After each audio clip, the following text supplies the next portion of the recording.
కుంభమేళా అపారమైన సాంస్కృతిక ఆధ్యాత్మిక ప్రాముఖ్యతను కలిగి ఉంటుంది.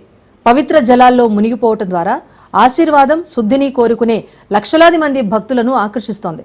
కుంభమేళా ఒక గొప్ప ఆధ్యాత్మిక కార్యక్రమం అయినప్పటికీ దాని భారీ స్థాయి గణనీయమైన పర్యావరణ సవాళ్లను కలిగిస్తుంది. కానీ యూపీ ప్రభుత్వం మహాకుంభమేళా విశిష్టతను ఎక్కడా తగ్గకుండా చర్యలు తీసుకుంటోంది.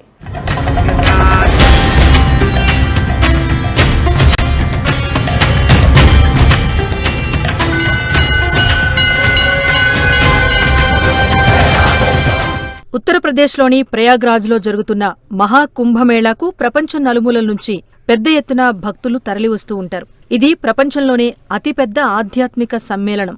నిత్యం 1 కోటి మంది భక్తులు మహాకుంభమేళాలో పుణ్యస్నానం ఆచరిస్తున్నారు. అయినా కూడా అక్కడి గాలి మాత్రం కలుషితం కావటం లేదు. అక్కడి వారంతా స్వచ్ఛమైన గాలిని పీల్చుకుంటున్నారు. దీంతో పర్యావరణ పరంగానూ ప్రయాగ్రాజ్ అందరి మన్ననలు అందుకుంటోంది.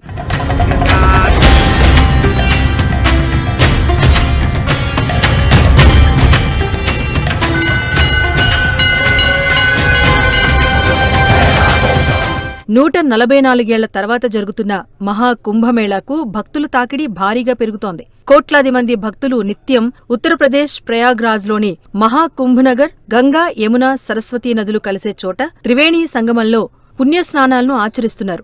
ఉత్తరప్రదేశ్లోని ప్రయాగ్రాజ్లో మహాకుంభమేళాకు భక్తులు పోటెత్తుతున్నారు. త్రివేణి సంగమంలో స్నానాలు చేసేందుకు ప్రపంచం నలుమూలల నుంచి అంచనాలకు మించి తరలివస్తున్నారు. కుంభమేళాకు కోట్ల మంది జనం వస్తున్నారు. అయినా అక్కడ ఎలాంటి పొల్యూషన్ లేదు. ఇందుకు కారణం ఒక జపనీస్ టెక్నిక్. ఇంత జన సందోహం మధ్య ప్రయాగ్రాజ్లో గాలి, పుష్కలంగా ఆక్సిజన్ అక్కడి వారికి అందుతోంది.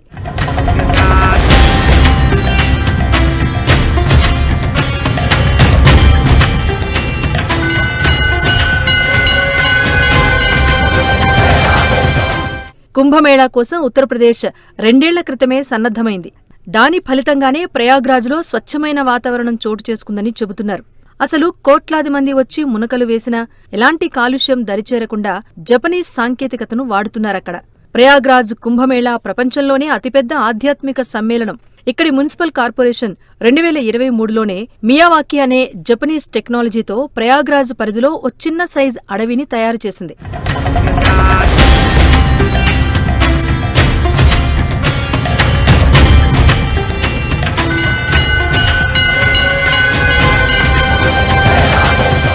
నగరంలో పలుచోట్ల 18.50 ఎకరాల ఖాళీ భూమిలో 5 లక్షలకు పైగా 63 రకాల మొక్కలు నాటారు. ఆ మొక్కలు ఇప్పుడు చెట్లుగా ఎదిగి ప్రతిరోజు స్వచ్ఛమైన ఆక్సిజన్ను వాతావరణంలోకి విడిచిపెడుతున్నాయి.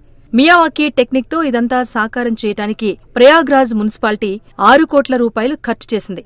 తక్కువ ప్రదేశంలో ఎక్కువ సంఖ్యలో మొక్కలు నాటి పెంచటమే మియావాకి టెక్నిక్ ప్రత్యేకత.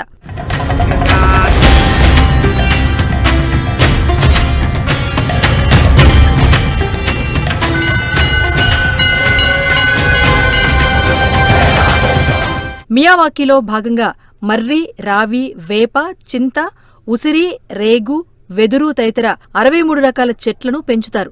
ఉత్తరప్రదేశ్ ప్రభుత్వం ఈ నిర్వహణ కాంట్రాక్ట్ను 3 ఏళ్ల పాటు ఓ కంపెనీకి అప్పగించింది. అది ఇప్పుడు ఫలితాన్ని చూపించింది.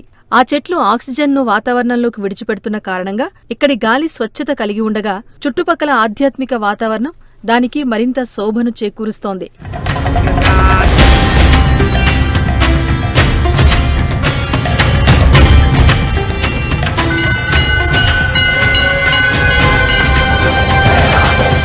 పురాణాల ప్రకారం అమృతం చుక్కలు పడిన ప్రదేశాలు కుంభమేళా జరిగిన ప్రదేశాలుగా మారాయి. ఈ కార్యక్రమం సన్యాసులు, సాధువులు, ఆధ్యాత్మిక అన్వేషకులు వంటి అనేక మంది పాల్గొనేవారిని ఆకర్షిస్తోంది. ఇది ఆధ్యాత్మిక వాతావరణానికి మరింత ఉత్సాహాన్నిస్తోంది.